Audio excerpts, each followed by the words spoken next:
Bienvenue TV5 Monde, le 15e sommet de la francophonie. Bonjour Rudy Demotte. Bonjour. Vous êtes le président ministre de la Fédération Wallonie-Bruxelles. Et dans ce sommet de la francophonie, il y a des enjeux très importants pour la francophonie, y compris pour la Belgique.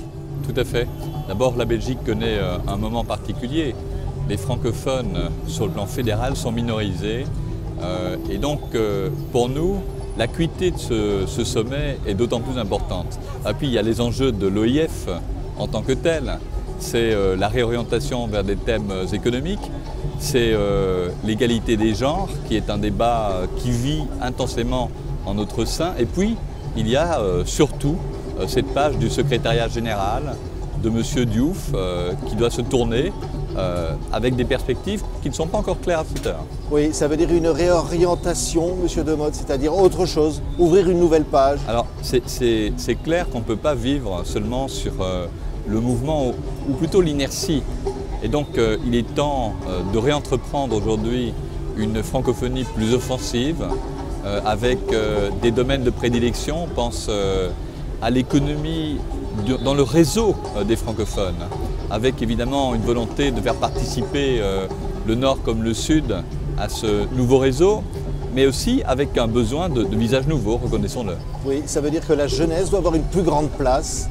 Oui, en termes de symbolique, c'est clair, mais aussi dans les responsabilités, dans les cadres, dans les idées. Il faut secouer un petit peu la francophonie pour qu'elle devienne ce qu'on attend d'elle. Oui, pourquoi la secouer, M. Demotte? Elle est un peu poussiéreuse aujourd'hui? Non, on ne veut pas devenir un Commonwealth francophone. L'idée, c'est d'avoir un fer de lance qui permet à chacun d'entre nous de porter bien sûr les valeurs de la culture française, cette langue véhiculaire, mais par-devers elle, c'est aussi d'ouvrir des perspectives en termes d'avenir. Oui. C'est de dire, quand on appartient à la francophonie, ce n'est pas seulement un grand machin qui se réunit de temps en temps, qui permet de discuter dans des forums, ce n'est pas seulement des organisations de commission, c'est notre concret qui est modifié. Oui. C'est-à-dire quelque chose de plus concret en réalité. Voilà, de plus concret, et qui s'attache au quotidien des gens à travers des secteurs qu'on définit. Prenez par exemple le développement durable. Quand on sait qu'avec des formations, on peut faire jouer à de jeunes acteurs eh bien, le changement. Je songe notamment à un exemple qui vient du Sénégal. On sait que le déboisement est pour une partie de l'Afrique une grande préoccupation. Si la francophonie est un des organes qui contribue à une coopération qui justement substitue le charbon de bois, source de déboisement, à un charbon fabriqué avec des déchets organiques, ce qui est aujourd'hui le cas, alors la francophonie est utile. Oui. Si la francophonie ne sert qu'à des colloques, à des débats, ce qui n'est pas le cas, alors on doute de son utilité. Oui. C'est-à-dire une francophonie qui se bornerait à commenter le monde. C'est-à-dire, par exemple, par rapport à la bonne gouvernance, Voilà. La francophonie doit être un symbole de démocratie, doit être beaucoup plus sur le terrain. Elle doit être plus sur le terrain et elle doit le faire à travers des instruments, là aussi, concrets. Prenez un exemple de souveraineté des États, c'est la question de l'enseignement.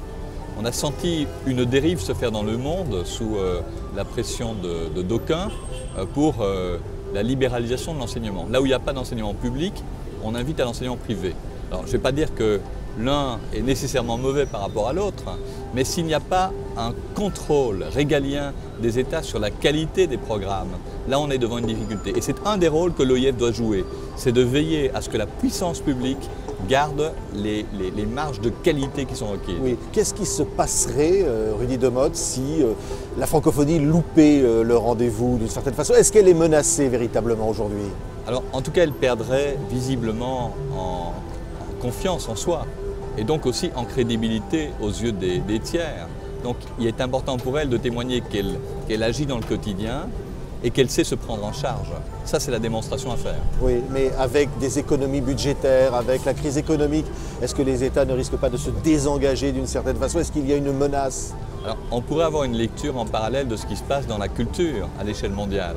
Dès qu'il y a des crises, dès qu'il y a des problèmes, c'est la culture qui pâtit. On se dit que finalement, c'est un peu facultatif. Ma conviction, c'est que ceux qui s'inscrivent dans cette logique n'ont pas compris le XXIe siècle. La culture est génératrice, pas seulement de valeurs ajoutées humaines, mais économiques. Un entrepreneur aujourd'hui a besoin d'intégrer dans ses services ou dans sa production de la culture. Il en est de même pour les institutions comme l'OIF. Oui. Elles apportent une valeur ajoutée certaine. Oui, alors le secrétaire général va être choisi. Il doit nécessairement venir du continent africain, comme c'était le cas jusqu'ici. Alors la priorité est donnée à un consensus de ceux qui effectivement aujourd'hui représentent, je veux dire symboliquement, le plus lourdement l'avenir de la francophonie. Je songe à l'Afrique, à ce continent. Et donc un consensus africain est souhaité. La France l'a exprimé. La Belgique francophone l'exprime. Vous vous rangerez derrière ce consensus s'il a lieu? Nous le voulons ardemment. Maintenant, s'il n'a pas lieu, alors l'Afrique court un risque pour le candidat qu'elle espère. Et donc, il y a des gens avec de très bons profils. Oui. Monsieur Delestrac a un très bel esprit. Monsieur Bouyoya a des qualités et des défauts. Nous avons le candidat du Congo, Brazza, qui a également des atouts en manche, qualité évidente, expérience. Et puis il y a Madame Michaëlle Jean qui vient, elle, c'est la du seule Nord, qui n'est pas africaine parmi les candidats. et qui n'est pas un homme. Donc il y a là effectivement un risque si l'Afrique n'a pas de consensus, de voir des arbitrages différents de ceux qu'elle escompte. C'est un risque pour vous, réellement? Ah oui, parce que l'absence de consensus, c'est un risque pour la francophonie. Aller au suffrage, c'est exposer une incapacité à décider. Il n'y a pas, comme c'était le cas sous Boutros-Ghali ou encore pour M. Diouf aujourd'hui, une personnalité qui s'imposait. C'était un non-choix parce que tout simplement ça s'imposait. Aujourd'hui, on est devant une palette d'excellents profils avec des appréciations sur chacun qui pourraient en conduire à la décision de les désigner individuellement comme les successeurs. Mais ici, la multitude et l'égalité des niveaux créent la difficulté. Oui. Monsieur Demotte, vous représentez tous ces francophones de Belgique. Ils entendent bien peser de tout leur poids? Alors on est troisième pays contributeur, derrière la France, le Canada. On est le premier pays contributeur si on rapporte à la tête d'habitants et on ne veut pas être mis sur le côté de la table de négociation. Donc, nous parlons, mais je rappelle que l'essentiel pour nous, c'est d'abord d'essayer d'éviter le choc, le clash, et que nous espérons un consensus. Merci beaucoup, Rudy Demotte, ministre-président de la Fédération Wallonie-Bruxelles, d'avoir été notre invité ici au village de la francophonie pendant ce 15e sommet. Merci.